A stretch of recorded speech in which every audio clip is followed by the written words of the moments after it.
ಇದುವರೆಗೂ ದಿಲೀಪ್ ಅವರು PSI ಹಗರಣದಲ್ಲಿ ನಾವು ಸಸ್ಪೆಂಡ್ ಮಾಡಿ PSI ಹಗರಣ ಆಗಿದ್ರೆ ಆಗಿಲ್ಲ PS ಅಲ್ಲಲ್ಲ ನಾನು PSI ಹಗರಣದಲ್ಲಿ ಆಗಿದ್ರೆ ನಾವು ಸಸ್ಪೆಂಡ್ ಮಾಡಿರ್ತಕ್ಕಂತ 6 ಜನ ಪೊಲೀಸ್ ಆಫೀಸರ್ಗಳನ್ನ ಯಾಕೆ ವಾಪಸ್ ತೆಗೆದುಕೊಂಡ್ರು? PSI ಹಗರಣ ಆಗಿತ್ತು, ಆದ್ರೆ ಅದ್ರೊಳಗಡೆ ನಾವು ಸಸ್ಪೆಂಡ್ ಮಾಡಿದಂತ 6 ಜನ ಅಧಿಕಾರಿಗಳು ಯಾಕೆ ವಾಪಸ್ ತೆಗೆದುಕೊಂಡ್ರು? ವಾಪಸ್ ತೆಗೆದುಕೊಂಡ್ರು. PSI ನೇಮಕಾತಿಯಲ್ಲಿ ಹಗರಣ ಆಗಿದೆ. KCM ಮತ್ತೆ 40% ಅಂತ ಹೇಳಿ ಇಡೀ ರಾಜ್ಯಾದ್ಯಂತ ಸುಳ್ಳು ಹೇಳ್ಬಿಟ್ಟು ಅಧಿಕಾರಕ್ಕೆ ಬಂದ್ರಲ್ಲ. ಸುಳ್ಳು ಅವ್ರು ಹೇಳಿಲ್ಲ, ಗುತ್ತಿಗೆದಾರರು ಹೇಳಿದ್ರು. ಅದೇ ಗುತ್ತಿಗೆದಾರರು ಇವತ್ತು ದಿಲೀಪ್, ಅದೇ ಗುತ್ತಿಗೆದಾರರು ಯಾವ ಗುತ್ತಿಗೆದಾರರು ಬಿಜೆಪಿ ಸರ್ಕಾರ ಇದ್ದಾಗ 40% ಕಮಿಷನ್ ಸರ್ಕಾರ ಅಂದಿದ್ರು, ಅದೇ ಗುತ್ತಿಗೆದಾರರು ಡಿಸೆಂಬರ್ ವರೆಗೆ ಟೈಮ್ ಕೊಟ್ಟಿದ್ರು. ನೀವು ಬಾಕಿ ಹಣ ಪಾವತಿ ಮಾಡಿ, ಇಲ್ದಿದ್ರೆ ನಿಮ್ದು 80% ಕಮಿಷನ್ ಎಲ್ಲ ಪುರಾಣ ಹೊರಗಡೆ ಹಾಕ್ತೀವಿ ಅಂತ. ಕಮಿಷನ್ ಜಾಸ್ತಿ ಆಗಿದೆ. ಆಯ್ತು, ಆಗಿದೆ ಇವ್ರು ಸರ್ಕಾರ ಬಂದು 2.5 ವರ್ಷ ಆಗ್ತಾ ಬರ್ತಾ ಇದೆಯಲ್ಲ. ನಾನ್ ಕೇಳ್ತಿರ್ತಕ್ಕಂಥ ಒಂದೇ ಒಂದು ಕೇಸ್ ಹಾಕಿ ಬಿಜೆಪಿ ಮೇಲೆ ಒಂದೇ ಒಬ್ಬನ ಅರೆಸ್ಟ್ ಮಾಡಿ ಒಳಗಡೆ ಹಾಕಿ ಅಂತ ಕೇಳ್ತಾ ಇರ್ತಕ್ಕಂಥದ್ದು ಯಾಕೆ ಆಗಿಲ್ಲ ಇದುವರೆಗೂ? ಹಂಗಾರೆ ಸುಳ್ಳೇ ತಾನೆ ಅದು? ನಿಜ ಆಗಿದೆ, ಯಾರ ಕಮಿಷನ್ಗಳ ರಚನೆ ಮಾಡಿದ್ರು. ಬ್ಯಾಲೆಟ್ ಪೇಪರ್ ಮೂಲಕ ಕಾಂಗ್ರೆಸ್ ಏನನ್ನ ಸಾಬೀತು ಮಾಡಕೊಟ್ಟಿದೆ ಕರ್ನಾಟಕದಲ್ಲಿ? ಅದ್ರ ಬಗ್ಗೆ ಮಾತಾಡಿ. ಬ್ಯಾಲೆಟ್ ಪೇಪರ್ ಮೂಲಕ ಇವ್ರು ಸುಮ್ಮನೆ EVM ಮೇಲೆ ಅಪವಾದ ಹೊರಿಸ್ತಕ್ಕಂಥದ್ದು. EVM ಇಂದ ಇವರೇ ಗೆದ್ದಿದ್ದಾರೆ. ಇವ್ರು ಚುನಾವಣೆಯಲ್ಲೂ ಗೆದ್ದಿದ್ದಾರೆ. 2023 ಚುನಾವಣೆ ಆಗಿರ್ಬೋದು, 2013 ಚುನಾವಣೆ ಆಗಿರ್ಬೋದು. EVM ಏನು ಬಿಜೆಪಿ ಅವ್ರ ಸ್ವತ್ತಲ್ಲ. ನಿಮಗೆ ಯಾಕೆ ಅಷ್ಟೊಂದು ಯಾಕೆ ಅಂತ ನಾನು ಹೇಳ್ತೀನಿ. EVM ಯಾಕೆ ಬೇಕು ಅಂತ ಹೇಳಿ, ಒಂದು ಪೇಪರ್ಲೆಸ್ ಬಹಳ ಈಸಿಯಾಗಿ ಆಗುತ್ತೆ. ಇವತ್ತು ನಮ್ದು ಡಿಜಿಟಲ್ ಪೇಮೆಂಟ್ ನೋಡಿದಿರಿ, ನರೇಂದ್ರ ಮೋದಿ ಅವರು ಡಿಜಿಟಲ್ ಪೇಮೆಂಟ್ ತಂದ ಮೇಲೆ ಕ್ಯಾಶ್ಲೆಸ್ ಆಗ್ತಾ ಇದೆ, ಪೇಪರ್ಲೆಸ್ ಆಗ್ಬೇಕು. ಇದು ಎನ್ವಿರಾನ್ಮೆಂಟ್ ಪ್ರೊಟೆಕ್ಷನ್ ಸಹ, ಮತ್ತೆ ಎಫೆಕ್ಟಿವ್ ಆಗಿ ರಿಸಲ್ಟ್ ಸಿಗುತ್ತೆ ನಮ್ಗೆ, ಮತ್ತೆ ಅದ್ರ ಜೊತೆಗೆ ಟೈಮ್ ಸೇವ್ ಆಗುತ್ತೆ.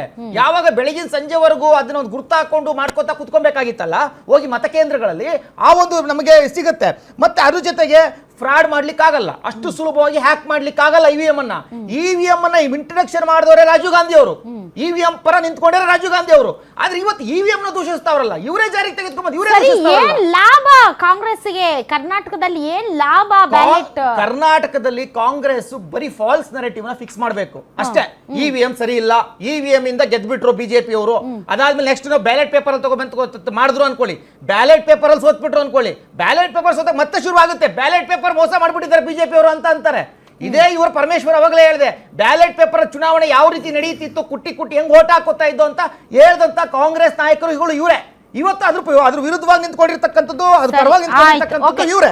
ಓಕೆ ಪ್ರದೀಪ್ ಅವರೇ, ಯಾಕೆ ಕರ್ನಾಟಕದಲ್ಲೇ ಯಾಕೆ ಯಾಕಂದ್ರೆ ಕರ್ನಾಟಕದಲ್ಲಿ ಒಂದು ಸ್ಟ್ರಾಂಗ್ ಆದಂಥ ಲೀಡರ್ಸ್ ಇದ್ದಾರೆ, ಮತ್ತು ಇಲ್ಲಿರುವಂತಹ ಸಿದ್ದರಾಮಯ್ಯನವರು ಮತ್ತು DK ಶಿವಕುಮಾರ್ ಅವರು ಎಷ್ಟರ ಮಟ್ಟಿಗೆ ಸ್ಟ್ರಾಂಗ್ ಇದ್ದಾರೆ ಅಂತಂದರೆ, ಇಲ್ಲಿ ಏನು ಬೇಕಾದರೂ ಮಾಡಬಹುದಾದಂಥ ಚಾಕಚಕ್ಯತೆ ಮತ್ತು ರಾಜಕೀಯ ಅನುಭವ ಸೇರಿದಂತೆ ಇಲ್ಲಿ ಅಷ್ಟು ವಿರೋಧ ಪಕ್ಷಗಳು ಸ್ಟ್ರಾಂಗ್ ಆಗಿಲ್ಲ ಅಂತನಾ? ನೋ ಆ ಥರ ಅಲ್ಲ. ನನಗನ್ಸೋದು ಇಡೀ ದೇಶದಲ್ಲಿ ಒಂದಷ್ಟು ಭದ್ರವಾದ ಒಂದಷ್ಟು ನೆಲೆ ಇರ್ತಕ್ಕಂಥದ್ದು ಕಾಂಗ್ರೆಸ್ಸು, ಮತ್ತೆ ಅತಿ ದೊಡ್ಡ ರಾಜ್ಯ ಕೂಡ ಅವ್ರಿಗೆ ಇವಾಗ. ಜೊತೆಗೆ ಇರ್ತಕ್ಕಂಥ ನಾಯಕತ್ವದಲ್ಲಿ ಇರೋದ್ರಲ್ಲಿ it is among the other states it's a best state in the country ಅಂತ ಅನಿಸಿದೆ.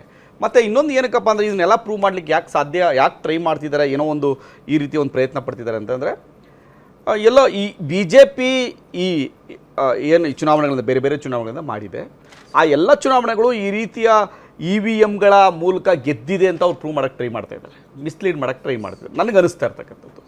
ಬಟ್ ಆ ರೀತಿ ಅವ್ರಿಗೆ ಅನುಕೂಲಕರವಾದಂಥ ವಾತಾವರಣ ಇರಬೇಕಲ್ಲ ಸರ್. ಹೇಗೆ ನೋಡಿದ್ರು ಕೂಡ ಎಸ್ಪೆಷಲಿ ಬೆಂಗಳೂರಿನ ಜನ ರಸ್ತೆಗಳಿಂದ ಬೇಸತ್ತು ಹೋಗಿದ್ದಾರೆ, ಟ್ರಾಫಿಕ್ಕಿಂದ ಬೇಸತ್ತು ಹೋಗಿದ್ದಾರೆ, ಬೇರೆ ಬೇರೆ ವಿಚಾರಗಳಿಗೆ ಬೇಸತ್ತು ಹೋಗಿದ್ದಾರೆ. ಹೀಗಾಗಿ ಜನ ಯಾವ ರೀತಿ ಓಟ್ ಮಾಡ್ತಾರೆ, ಯಾರಿಗೆ ಓಟ್ ಮಾಡ್ತಾರೆ ಅನ್ನೋದು ಪ್ರೆಡಿಕ್ಟ್ ಮಾಡೋದಕ್ಕೆ ಸ್ವಲ್ಪ ಕಷ್ಟ ಇದೆ ಬೆಂಗಳೂರಿನಲ್ಲಿ. ಇಫ್ ಯು ಆರ್ ಶ್ಯೂರ್ ಇಲ್ಲ ನಮ್ಮ ಕಾಂಗ್ರೆಸ್ ಪಾರ್ಟಿಗೆ ಇಲ್ಲಿ ಜನ ಓಟ್ ಮಾಡ್ತಾರೆ, ಸ್ಥಳೀಯ ಸಂಸ್ಥೆಗಳಲ್ಲಿ ನಮ್ಮ ಕಾಂಗ್ರೆಸ್ ಪಾರ್ಟಿನೇ ಗೆಲ್ಲುತ್ತೆ ಅನ್ನುವಂತಹ 100% ಶ್ಯೂರ್ ಇದ್ದಾಗ ಮಾತ್ರ ಈ ರೀತಿಯಾದಂಥ ಒಂದು ಪ್ರಯೋಗ ಅಥವಾ ಇದ್ದಿರದ ಒಂದು ಎಕ್ಸ್ಟ್ರೀಮ್ ಸ್ಟೆಪ್ಪನ್ನು ತಗೊಂಡು ನೋಡಿ ನಾವು ಬ್ಯಾಲೆಟ್ ಪೇಪರಲ್ಲಿ ಹೋದ್ವಿ, ನಾವು ಗೆದ್ವಿ, ನಾವೇನಾದರೂ EVM ಅಲ್ಲಿ ಹೋಗಿದ್ರೆ ನಮ್ಮನ್ನು ಕೂಡ ಸೋಲ್ಸ್ಬಿಡ್ತಾ ಇದ್ರು ಇವರು BJP ಅವರು ಅನ್ನೋ ಒಂದು ನರೇಟಿವ್ ಮಾಡ್ಬೋದಾಗಿತ್ತು. But they are also not sure ಇಲ್ಲಿ, ಆದ್ರೂ ಕೂಡ ಅವ್ರು ಬ್ಯಾಲೆಟ್ಗೆ ಹೋಗ್ತಾ ಇದ್ದಾರೆ ಅಂತ. ವಾಟ್ ಈಸ್ ದಿ ಇಂಟೆನ್ಷನ್ ಅಂತ ಇನ್ನೊಂದು ಮಾಹಿತಿ ಇರಲಿ. ಕರ್ನಾಟಕದಲ್ಲಿ EVM ಬಳಕೆ ಬಂದ ಮೇಲೂ ಸಹಿತ ನಿಮಗೆ ಟೀಚರ್ಸ್ ಕಾನ್ಸ್ಟಿಟ್ಯೂನ್ಸಿ, ಗ್ರಾಜ್ಯುಯೇಟ್ ಕಾನ್ಸ್ಟಿಟ್ಯೂನ್ಸಿ ಚುನಾವಣೆಗಳು ಬ್ಯಾಲೆಟ್ ಪೇಪರ್ ಮೇಲೆ ನಡೆದಿತ್ತು. ಸ್ಥಳೀಯ ಸಂಸ್ಥೆ ಆಲ್ಮೋಸ್ಟ್ ಮತ್ತೆ ಸ್ಥಳೀಯ ಸಂಸ್ಥೆಗಳ ಚುನಾವಣೆಗಳು. ಕೋಆಪರೇಟಿವ್ ಲೈನ್ಸ್ ಎಲ್ಲವೂ ಕೂಡ ಸಹಕಾರಿ ಮತ್ತು ಸ್ಥಳೀಯ ಸಂಸ್ಥೆಗಳು. ಎಲ್ಲ ಏನ್ ಕಂಪ್ಲೀಟ್ ಆಗಿ ಗೆಲ್ಲಕ್ಕಾಗಿದ್ಯಾ? ಎಲ್ಲ ಫುಲ್ ಬಿಜೆಪಿ ಬಂದ್ಬಿಟ್ರೆ ಎಲ್ಲ ಫುಲ್ ಕಾಂಗ್ರೆಸ್ ಒಂದ್ಮೇಲೆ ನೀವು ನಮ್ದೇ ಜಾಸ್ತಿ ಅಂತಾರೆ, ಅವ್ರದೇ ಜಾಸ್ತಿ ಅಂತಾರೆ.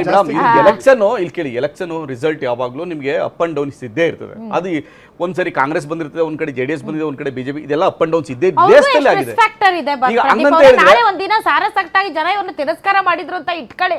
ಸ್ಥಳೀಯ ಸಂಸ್ಥೆಗಳಲ್ಲಿ ಮತ್ತು ನಮ್ಮ GBA ಎಲೆಕ್ಷನ್ ನಲ್ಲಿ ಎಂತ ಮುಖಭಂಗ ಅವ್ರಿಗೆ. ಇವಾಗ ಏನಂತೀರಿ ಅಂತ ನೀವು ಕೇಳ್ಬೋದಾ?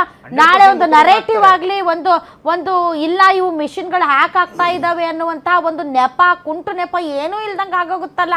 ಎಷ್ಟು ರಿಸ್ಕ್ ಫ್ಯಾಕ್ಟರ್ ಇದೆ ಅವ್ರಿಗೂ ಕೂಡ. It's not so easy job ಅವ್ರಿಗೆ. ಖಂಡಿತ ನಾನು ಇಲ್ಲ ಅಂತ ಹೇಳ್ತಾ ಇಲ್ಲ ಮೇಡಮ್. ಖಂಡಿತ ಹ್ಯಾಕ್ ಮಾಡೋದು ಯಾಕೆ ಅಂತ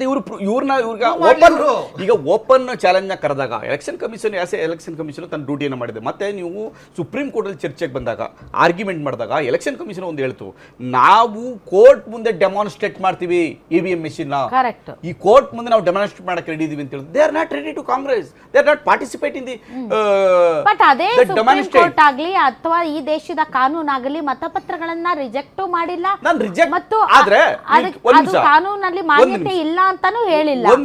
ಈ ಪ್ರಜಾಪ್ರಭುತ್ವ ವ್ಯವಸ್ಥೆಯಲ್ಲಿ ಬ್ಯಾಲೆಟ್ ಪೇಪರ್ಗಳು ಕಾನೂನುಬದ್ಧವಾಗಿವೆ ಮತ್ತು ಅವುಗಳನ್ನ ಬಳಸುವುದಕ್ಕೆ ಯಾವ ನಿಷೇಧವೂ ಇಲ್ಲ. ನಾನು ಒಂದೇ ಒಂದು ಸ್ಮಾಲ್ ಎಕ್ಸಾಂಪಲ್ ಕೊಟ್ಬಿಡ್ತೀನಿ ಸರ್. ಒಂದೇ ಒಂದು ಸ್ಮಾಲ್ ಎಕ್ಸಾಂಪಲ್ ಕೊಟ್ಬಿಡ್ತೀನಿ. ನಾವೆಲ್ಲರೂ ನಡ್ಕೊಂಡು ಓಡ್ತಾ ಇದ್ವಿ, ಅದಾದ್ಮೇಲೆ ಸೈಕಲ್ ಬಂದ್ವಿ, ಅದಾದ್ಮೇಲೆ ಕಾರ್ ಸ್ಕೂಟರ್ ಬಂದ್ವಿ, ಕಾರ್ ಬಂದ್ವಿ. ಸೈಕಲ್ನ ರಿಜೆಕ್ಟ್ ಮಾಡಿದಾರಾ? ನಡ್ಕೊಂಡು ಹೋಗೋದನ್ನ ರಿಜೆಕ್ಟ್ ಮಾಡಿದಾರಾ? ಇಲ್ಲ. ಸಿಟಿಯಲ್ಲಿ ಜನರನ್ನ ಎನ್ಕರೇಜ್ ಮಾಡ್ತಾ ಇದ್ದಾರೆ ಸೈಕಲ್ ಅಲ್ಲಿ ಹೋಗಿ ಅಂತ.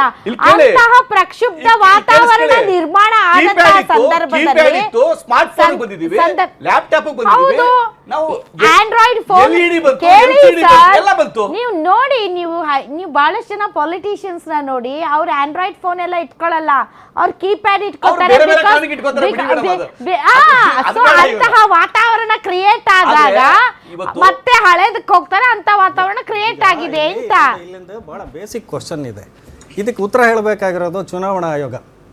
ಚುನಾವಣಾ ಆಯೋಗದವರು ಇದಕ್ಕೆ ಉತ್ತರ ಹೇಳಬೇಕು. ನಾವು ಪ್ರಶ್ನೆ ಸರಿಯಾಗಿ ಕೇಳಬೇಕಾಗಿತ್ತು ಮೊನ್ನೆ ಮಾಧ್ಯಮದವರು. ಅಲ್ಲ ಸರ್, ಇದು ಇಡೀ ಪ್ರಪಂಚನೇ ಇಷ್ಟೆಲ್ಲ ಮುಂದುವರಿಬೇಕಾದ್ರೆ ಮತ್ತೆ ಕಾಸ್ಟ್ ಕಟ್ಟಿಂಗ್ ಕಡಿಮೆ ಆಗಬೇಕು, ನೀವು ಯಾಕೆ ಬ್ಯಾಲೆಟ್ ಪೇಪರ್ಗೆ ಹೋಗ್ತಾ ಇದ್ದೀರಾ ಅಂತಕ್ಕಂಥ ಪ್ರಶ್ನೆಗೆ ಇವತ್ತು, because election commission is also under the public domain. That is our duty. They have to answer for this question. ಯಾಕಂತ ಹೇಳಿದ್ರೆ ಅಲ್ಲ, election commission has to answer for the state election commission. ಯಾಕೆ ಅಂತ with due respects to election commission, ಅವರನ್ನು ನಾವು ಈ ಪ್ರಶ್ನೆಯನ್ನು ಕೇಳಬೇಕು. ಸ್ವಾಮಿ, ನೀವು ಎಲೆಕ್ಟ್ರಾನಿಕ್ ವೋಟಿಂಗ್ ಮಿಷಿನ್ಸ್ ತಗೊಂಡ್ರೆ ತಾಂತ್ರಿಕತೆ ಬಹಳ ಸುಲಭವಾಗಿದೆ, ಪಾರದರ್ಶಕತೆ ಇದೆ, ಮತ್ತು ವೋಟಿಂಗ್ ಹಾಕಿದ ಮೇಲೆ ನಿಮಗೆ ರಿಸಲ್ಟ್ಸು ಎಲ್ಲ ಡಿಕ್ಲೇರ್ ಮಾಡೋಕ್ಕೆ ಈಸಿಯಾಗಿರುತ್ತೆ.